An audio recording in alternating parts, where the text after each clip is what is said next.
안녕하세요. 토요 미스테리 디바데이입니다. 2004년 24살이던 타미카는 개인적인 공간을 중요시하는 독립적인 타입이었어요.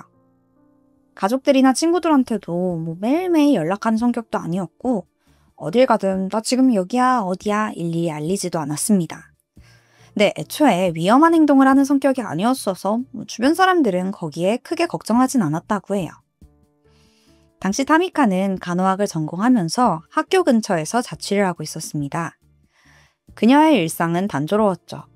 공부를 하거나 알바를 가거나 아니면 거의 반려견이랑만 시간을 보냈다고 해요. 특히 최근에 반려견 메이 씨가 임신을 하게 되면서 더더욱 신경을 쓰고 있었습니다. 어쨌든 가족들과 친구들은 독립적이고 얽매이기 싫어하는 타미카의 성격을 아주 잘 알고 있었어요.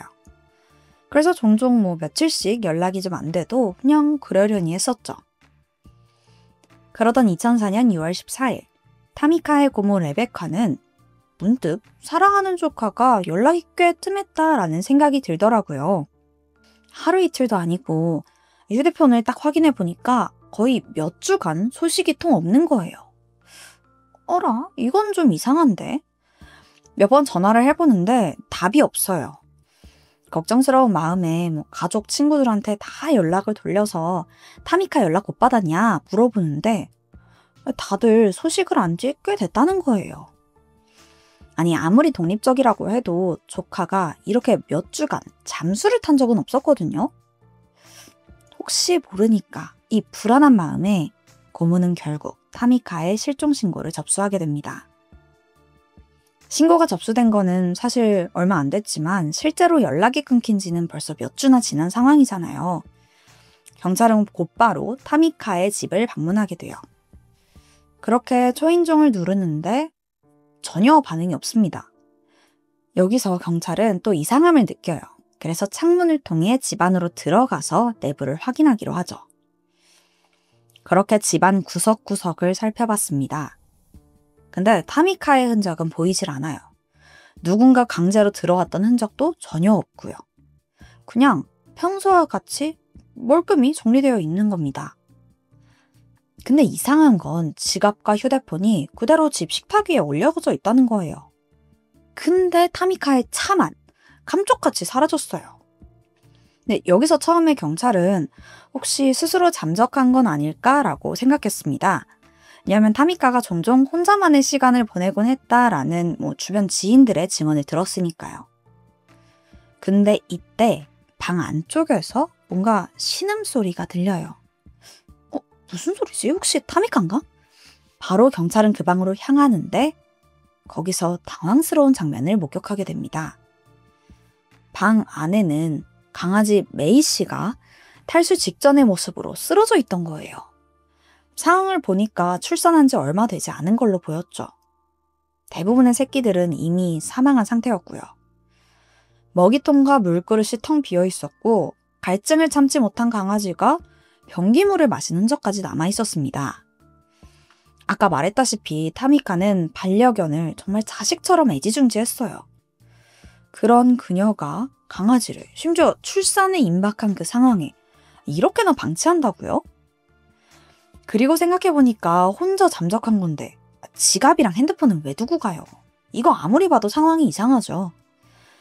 경찰은 결국 이게 단순한 가출이 아니라 범죄와 연관성이 있다고 확신하고 그녀를 찾기 위한 본격적인 수사에 들어갑니다. 우선 타미카의 통화 기록과 은행 사용 기록들을 살펴봤지만 5월 초 이후로는 그 사용된 기록이 전혀 없습니다. 근데 실종 신고가 들어온 건 6월 중순이잖아요. 그러니까 그녀의 행적이 사라진 시점은 사실 한 달도 더 됐다는 거죠.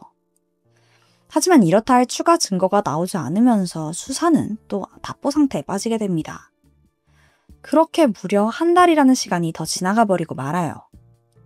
그러던 그때 타미카의 차량을 찾으면서 수사의 진전이 조금 생기는데요.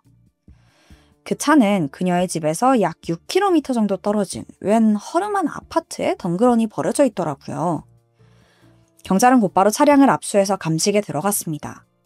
근데 차에는 뭔가 범죄와의 연관성이 전혀 없어 보여요. 그냥 깔끔했죠. 근데 여기서 수상한 열쇠 하나를 발견하게 되는데요. 조수석 바닥에 있었는데 이게 왜 이상하냐면 타미카의 집 열쇠가 아니더라고요. 그녀와 전혀 연관이 없어 보여요. 거기에 알 수 없는 각인이 되어 있었는데요. AA14 이렇게 쓰여 있더라고요. 근데 이게 무슨 의미인지 전혀 모르겠는 거예요. 그래도 경찰이 여기서 기댈 증거는 이 열쇠 하나뿐입니다. 이거 분명 범인이랑 연관이 있어 보였거든요. 열쇠의 출처를 찾기 위해서 경찰은 도시의 모든 자물쇠 수리공들을 찾아다니면서 혹시 이 키 본 적 있냐, 만든 적 있냐 다 묻고 다녔어요. 몇 날 며칠을 동네를 쥐잡듯이 뒤진 결과 드디어 답이 나왔습니다. 이게 프리몬트 스쿨이라는 아파트 지하 창고의 열쇠라는 거예요. 근데 이 창고가 오래전부터 안 써서 아무도 드나들지 않던 공간이거든요. 실제로 그 창고 내부를 다 수색해 봤는데 정말 아무것도 없었어요. 그래도 경찰은 이게 단서가 될 거라고 생각했습니다. 적어도 이 아파트 창고 열쇠를 가지고 있었으면 이 아파트에 관련된 사람은 아닐까요? 최소한요.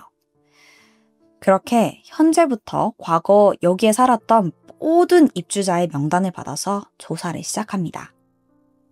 그리고 이 명단을 타미카의 가족과 친구들에게도 혹시 낯이 익은 이름이 없냐 확인해달라고 보여주게 되는데요. 근데 여기서 한 친구가 사람 이름 하나를 지목하게 됩니다. 이 크리스토퍼 햄튼. 이 사람 타미카가 최근에 만난다는 사람이랑 이름이 똑같아요. 경찰은 곧장 그에 대해서 조사를 시작하죠. 근데 이 남자가 좀 평범한 사람은 아닌 것 같더라고요.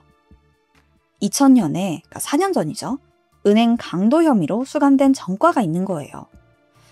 게다가 타미카가 사라진 시점에 가석방으로 잠깐 나왔었고 그동안 이 문제의 아파트에서 거주했었죠. 지금은 가석방 규정 위반 혐의로 다시 교도소에 구금된 상태였고요. 경찰은 곧장 교도소에 있는 크리스토퍼에게 찾아가서 신문을 시작합니다. 그의 반응은 어땠을까요? 아니, 그러니까 자기가 타미카랑 아는 사이는 맞는데 나도 타미카 못 본 지 오래됐다 이러는 거예요. 그러면서 마지막에 봤을 땐 무슨 자전거 경주대회 나간다던데? 뜬금없는 소리를 해요.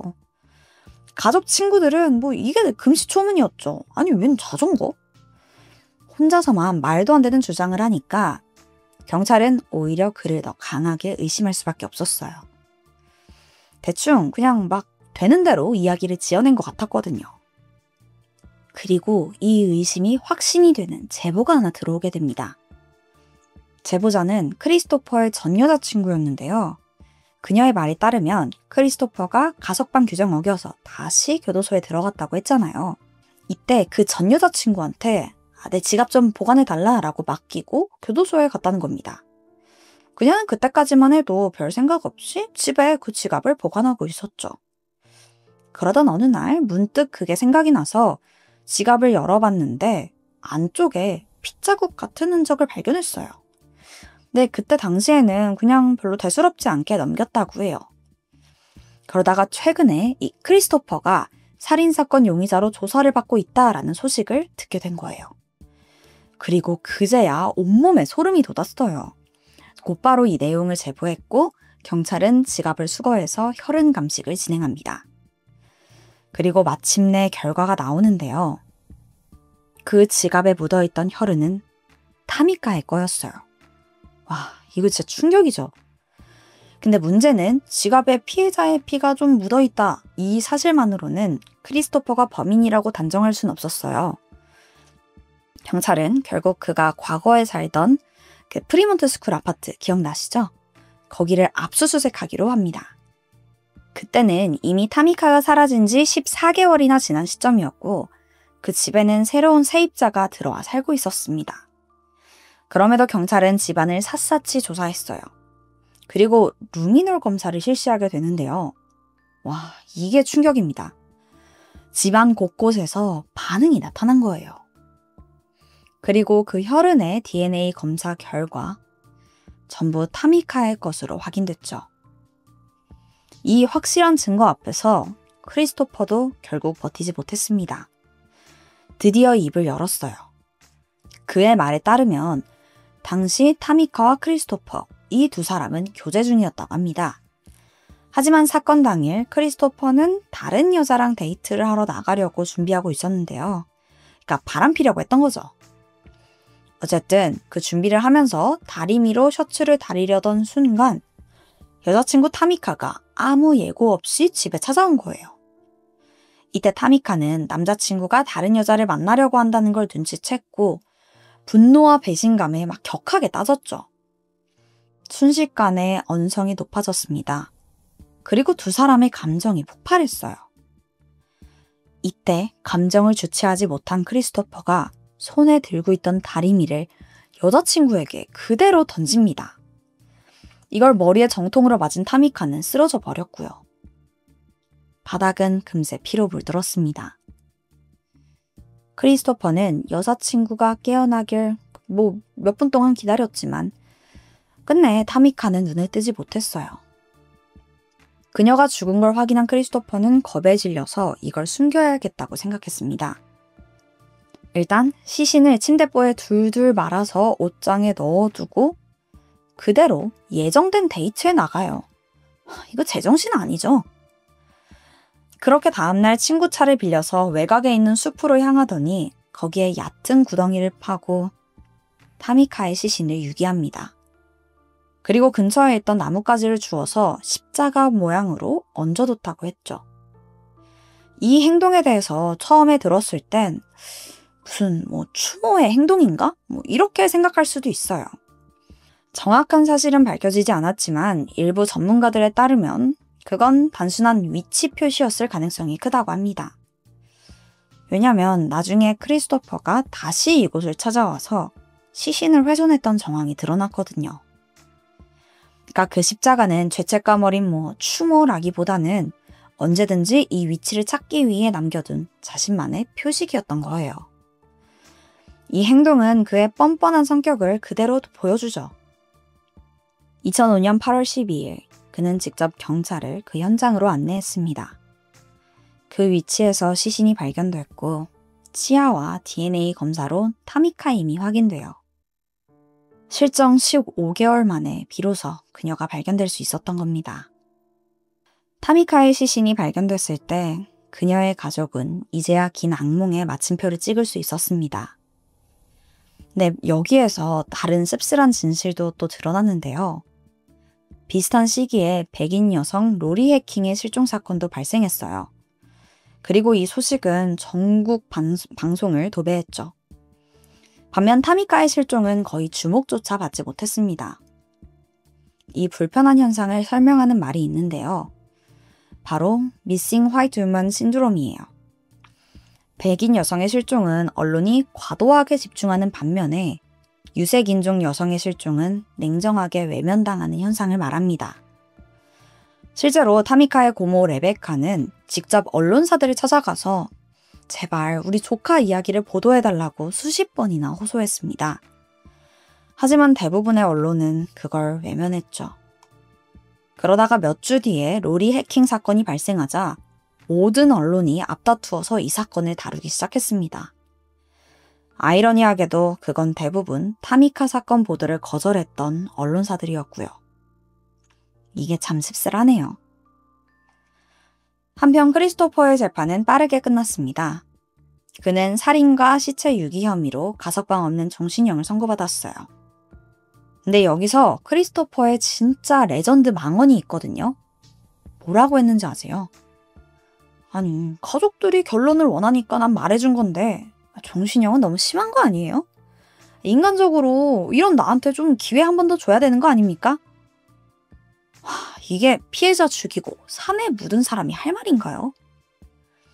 끝까지 크리스토퍼는 반성조차 하지 않았습니다. 마지막 순간까지 뻔뻔한 태도였죠. 범인의 사과도 언론의 집중도 받지 못했던 타미카 사건. 이 영상을 통해 타미카가 한 번이라도 더 기억되길 바랍니다. 지금까지 토요미스테리 디바메이였습니다. 디바메이의 토요 미스터리, 지금 바로 시작해볼게. 시에라 조기는 미국 톨레도 대학교에 다니던 20살 풋풋한 학생이었어. 2016년 7월 19일 남자친구 조시 콜라신스키랑 데이트를 하고 한 오후 6시쯤 슬슬 집으로 돌아가기로 해. 조시가 오토바이로 데려다 주겠다고 했지. 평소 같았으면 바로 오케이 했을 텐데 시에라가 자전거를 새로 샀었거든?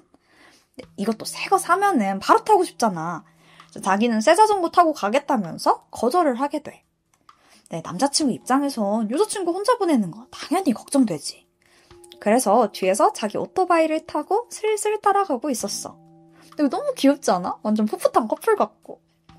어쨌든 한 45분 정도를 그렇게 가다가 시에라 집 근처에 다 온 거야. 이제 집이 코앞이니까 혼자 가겠다고 남자친구를 막 돌려보내더라고. 사실 이게 집에 들어가는 걸 봐야지 마음이 놓일 것 같은데 자꾸 이제 괜찮다고 가라고 하니까 알겠다. 돌아가겠는데 대신 집 도착하면은 꼭 연락하라고 약속을 받고 나서야 간신히 집을 돌렸어. 그렇게 조씨도 집에 갔고. 근데 집에 도착하고도 한참이 지나도 여자친구한테 연락이 없더라고. 아니 이 정도 시간이면 진작 집에 들어가고도 남았을 시간이거든? 뭐야 그냥 깜빡했나? 그래서 시에라 집에 잘 들어갔어? 이렇게 문자를 남겨두는데 여기에도 답이 없어. 그래서 이번에는 전화를 해봤지. 몇 번을 전화를 해도 받질 않더라고. 이렇게까지 연락이 안 된 적은 없었어. 조씨는 슬슬 걱정되기 시작했지. 밤 9시쯤 시에라의 어머니 쉴라가 퇴근을 하고 집에 왔는데 원래 같으면 막 웃으면서 반겨줄 딸이 없더라고. 근데 종종 남자친구 집에 가 있곤 했었거든. 그래서 그냥 대수롭지 않게 넘어갔어. 하지만 10시 반이 지나도록 또 돌아오질 않는 거야. 그리고 그때 조씨한테 연락을 한 통 받게 돼. 그리고 가슴이 철렁했지. 조씨가 아까 헤어지고 하도 연락이 안 된다면서 혹시 집에 그 시에라 잘 들어갔죠? 라고 물어보는 거야. 신라는 순간 엄청난 불안감에 휩싸이게 돼. 바로 딸 친구들한테 하나하나 연락해보고 페북에 혹시 시에라 봤냐고 막 글도 올렸어. 계속해서 딸의 행방을 수소문했지만 어디에 있는지 아는 사람은 아무도 없는 거야. 결국 엄마는 경찰에 실종 신고를 하게 돼. 실종 사건은 골든타임이 중요하잖아. 경찰들은 바로 시에라의 집을 중심으로 수색을 시작했어. 그러다가 한 밤 12시쯤 수색 중이던 한 경찰의 눈에 이상한 장면이 들어오는데 이 근처가 싹 이렇게 옥수수 밭이 있었거든? 근데 한쪽이 막 이렇게 쓰러져 있는 거야. 보니까 누가 억지로 막 밟았는지 어쨌는지 인위적으로 꺾여 있더라고. 그 흔적을 따라서 밭 안으로 들어가 보는데 거기서 시에라의 자전거를 발견하게 돼. 심지어 손잡이랑 의자에 핏자국까지 있는 거야. 사건 당일 시에라가 신고 있었던 초록색 양말도 거기에 떨어져 있었었고. 그리고 주변으로는 혈흔이 꽤 많이 남아있어. 근데 이런 흔적으로 미뤄봐서는 여기서 무슨 일이 생긴 게 틀림이 없어 보여. 경찰들은 옥수수밭 근처로 샅샅이 수색하기 시작했고 거기서 흉기로 보이는 피 묻은 드라이버, 남성용 선글라스가 추가적으로 발견되기도 해. 시에라한테 이제 무슨 일이 생긴 게 확실하잖아. 동네 사람들은 사라진 아이를 찾기 위해서 모두 발벗고 나섰어. 마지막 행적인 옥수수밭을 중점적으로 찾아보기 시작했지. 시에라의 사진을 SNS에도 공유하면서 이 사건을 알리기도 했지만 다음날까지 아이는 발견되질 않아. 그러던 중 이웃 농부가 결정적인 증거 하나를 발견하는데 그건 바로 피 묻은 헬멧. 시에라가 실종되던 날 밤에 길가에 떨어져 있던 걸 주웠다면서 경찰한테 전달을 한 거지. 근데 헬멧이면 오토바이를 탈 때 쓰는 경우가 많잖아? 게다가 옥수수밭에서 오토바이 그 타이어 자국도 발견됐었거든. 그래서 경찰은 이 실종 사건에 오토바이가 관련이 있다고 생각하게 돼. 근데 아까도 말했다시피 그 남자친구 조씨가 평소에 오토바이 타고 다녔었거든? 시에라를 마지막으로 목격한 사람이기도 했고, 그리고 이런 사건 벌어지면 대부분 가까운 사람이 범인인 경우가 많잖아. 조씨는 경찰들이 자기를 의심하는 게 화가 났지만 그래도 여자친구를 찾는 게 우선이었어. 적극적으로 그 수사에 협조를 했다고 해. 집, 오토바이, 트럭 전부 수색해봤지만 여기서도 아무것도 발견되지 않아. 시에라의 가족들도 조 씨가 그럴 리가 없다면서 그의 무죄를 주장했고, 그렇게 조 씨는 혐의를 받게 돼. 그렇다면 혹시 아예 비면식범이 아니었을까? 사건 당일 혼자 자전거를 타고 가던 시에라를 우발적으로 납치한 거라고 추측을 했던 거지. 그러면 전과자일 가능성이 높겠지? 경찰도 그렇게 생각했고, 범죄가 발생한 그 현장 근처에 살던 범죄자들을 중점으로 조사하기 시작해. 특히 시에라의 집에 가까이 살던 전과자들 위주로 다 알아보는데, 이때 한 성범죄자가 유력 용의자로 떠올랐어. 그는 제임스 워리. 어머니와 단둘이 살고 있었었고 헛간도 몇 개 소유하고 있었다고 해. 제임스를 신문하기 위해서 그의 집에 방문을 했고 사건 당일 알리바이에 대해서 물어봤지? 근데 좀 수상한 답변을 하더라고. 자기가 사건이 일어난 7월 19일 밤 오토바이를 타고 집에 가다가 어쩌다 보니 사건이 벌어진 옥수수밭에 들어갔대. 그리고 거기서 드라이버, 선글라스, 그리고 헬멧을 잃어버렸다고 하더라. 이 이야기를 들은 경찰은 너무 놀라서 온몸에 소름이 돋을 정도였다고 해. 일단 범행 추정 현장에서 발견된 물품들이랑 똑같은 걸 얘기했지. 근데 솔직히 이것만으로도 너무 의심스러운데 제임스가 말한 모든 부분들은 언론에서 공개하지 않은 부분들이었거든. 그러니까 시에라 실종에 관해서 옥수수밭에서 자전거가 발견됐다. 이 정도만 공표했지. 오토바이 자국이나 발견됐던 선글라스, 드라이버 이런 건 전혀 공개하지 않았던 거야. 그니까 이 모든 사실은 경찰과 범인, 그들 제외한 그 누구도 모르던 사실이었던 거지. 심지어 시에라 가족들한테도 이거 다 비밀이었다니까. 그런데 제임스가 그 증거품에 대해서 너무나 정확하게 얘기했잖아. 괜히 재발절해서 다 실토한 거야. 특히 발견된 드라이버에서는 시에라의 것으로 확인된 피까지 발견되면서 경찰의 의심은 확신으로 변했어. 경찰들은 바로 제임스의 집을 압수수색하게 돼. 처음에 자택을 수색할 때는 제임스가 되게 아무렇지도 않아 보였거든. 근데 그의 소유의 헛간 쪽으로 가니까 눈에 띄게 당황하더라고. 바로 헛간에 들어가 보는데 별거 없어. 건조 더미만 그냥 이렇게 가득 쌓여 있더라고. 그렇게 그냥 나가려고 하는데 뭔가 그 사이에 수상한 게 보이는 거. 큰 녹색 나무 상자가 보이더라고. 근데 그 안에 있는 게 충격적이야. 상자를 열어보니까 안에는 여성용 옷가지랑 란제리 이런 걸로 가득 차 있어. 뭐야, 완전 변태 같아. 제임스는 이거 보고 자기가 그 포르노를 제작하려고 미리 모아둔 거다라고 하는데 솔직히 이것도 이상하지 않아? 그래, 이거야. 그냥 100번 양보해서 그렇다 쳐. 근데 더 이상한 게 발견되거든? 건조 더미를 더 치워보니까 이 바닥에 냉동고 문이 있더라? 그러니까 이게 냉동고를 딱 밑에다가 묻어두고 지하 통로처럼 문만 보이게 만든 거야. 그러니까 이걸 열면은 이 밑에 냉동고가 보이는 거지. 이걸 발견한 경찰들은 그게 마치 비밀의 문 같아 보였다고 해. 경찰들이 조심스럽게 그걸 열어보는데 그 안에서는 박스 테이프, 밧줄, 그리고 수갑이 있는 거야. 그리고 여성용 속옷도 남아있어. 게다가 강한 표백제 냄새까지 나더라고. 경찰 수색 전 급하게 청소를 한 것 같았지. 하지만 실수가 남아있었어. 이 문틈 사이에 핏자국이 발견된 거야. 시에라가 실종된 지 3일째 되던 7월 22일, 제임스는 시에라 살인사건의 범인으로 체포돼. 그리고 같은 날, 옥수수밭에서 시에라가 발견됐는데 이미 사망한 상태였어. 그녀는 이제 손이 등 뒤에서 수갑으로 채워져 있었었고 발은 밧줄과 테이프로 묶여 있더라고. 그리고 플라스틱 재갈을 입에 물고 있었는데 발견 당시에 성인용 기저귀를 차고 있어서 성폭행을 의심하기도 했었었대. 근데 확인해보니까 그런 흔적은 발견되지 않았다고 해. 여러 증거들을 토대로 시에라의 실종 당시 상황을 추정해보자면 제임스는 오토바이를 타고 집에 가던 중 자전거를 타고 홀로 가는 시에라를 우연히 발견한 거야. 그리고 뒤에서 조용히 따라갔어.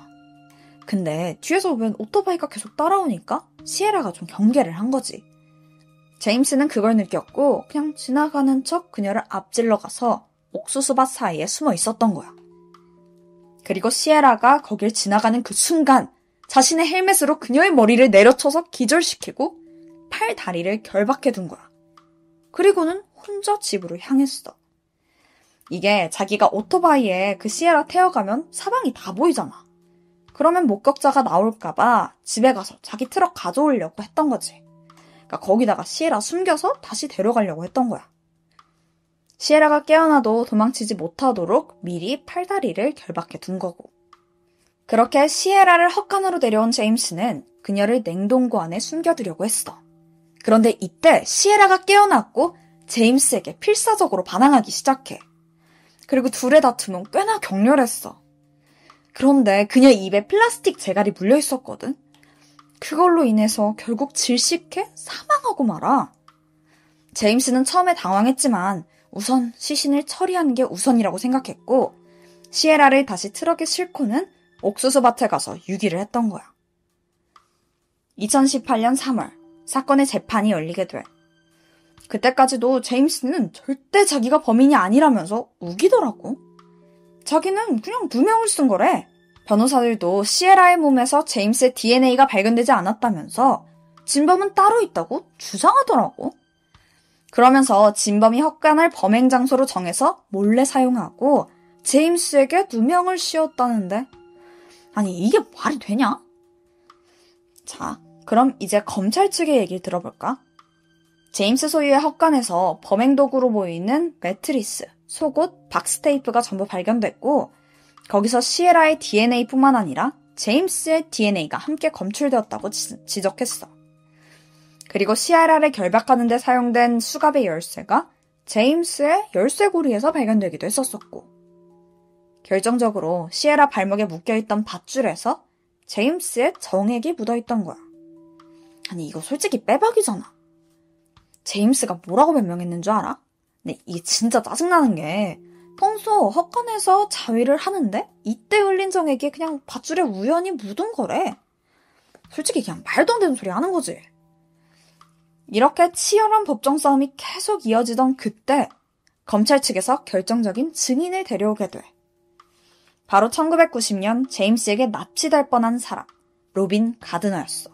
자기가 겪은 일이 시에라에게 일어난 일과 끔찍할 정도로 비슷하다고 증언한 거야. 1990년 로빈은 자전거를 타고 집에 가고 있었대. 이때 제임스의 트럭이 슬슬 그녀 옆으로 다가왔지. 트럭이 너무 가깝게 붙으니까 깜짝 놀라서 결국 균형을 잃고 배수로로 떨어지게 돼. 이때 제임스가 트럭에서 내려서 다가오길래 자기를 도와주려고 하는 줄 알았대. 그런데 갑자기 둔기를 꺼내더니 머리를 내려쳤고 그녀가 정신없는 틈을 타서 다시 막 트럭으로 끌고 가려고 하는 거야. 로빈은 미친 듯이 발버둥을 쳤어. 그랬더니 스크류 드라이버로 오른쪽 무릎을 찍더라고. 그리고는 자기 말 안 들으면 죽여버리겠다고 협박하기까지. 그렇게 그대로 끌려가려던 찰나 오토바이 한 대가 그 길을 우연히 지나가고 그 운전하던 남성이 수상함을 눈치챈 거야. 그리고 잠시 멈춰섰지. 이때 로빈은 죽기 살기로 오토바이 쪽으로 몸을 날려서 트럭에서 뛰어내리게 돼. 그렇게 목숨을 구할 수 있었지. 제임스는 황급히 현장을 빠져나갔지만 이내 금방 붙잡혔고 이 일로 3년 동안 복역 생활을 하게 됐어. 로빈은 그를 이렇게 다시 마주하는 게 너무나도 공포스러웠지만 시에라의 고통과 두려움을 가장 잘 아는 사람이기에 그녀를 대변하기 위해서 이 자리에 나왔다고 하더라고. 로빈의 증언이 끝나고 배심원단은 제임스에게 유죄를 판결하게 돼. 그리고 그에게 사형이 선고됐고 집행일은 2025년 5월 20일로 결정되었어. 현재도 교도소에서 복역 중이야. 재판 이후 시에라의 어머니 쉴라는 당시 사법 시스템의 허점을 지적했어. 제임스가 집에서 불과 몇 킬로 떨어지지 않은 굉장히 가까운 곳에서 살고 있었잖아. 하지만 마을 주민 중 그 누구도 그가 범죄자라는 사실을 알지 못했었거든. 주민들이 같은 지역에 살고 있는 중범죄자들을 확인할 수 있도록 데이터베이스를 만들어야 한다고 강하게 주장했고 2018년 오하이오주 의회에서 상원법안 231호 시에라 법칙이 생기게 돼. 실내는 50개의 주 전체에서 이 법이 통과될 수 있도록 하려고 현재까지도 계속해서 캠페인을 이어오고 있어. 한 사람의 어긋난 욕망으로 너무나 열심히 살아오던 시에라는 목숨을 잃고 말았어.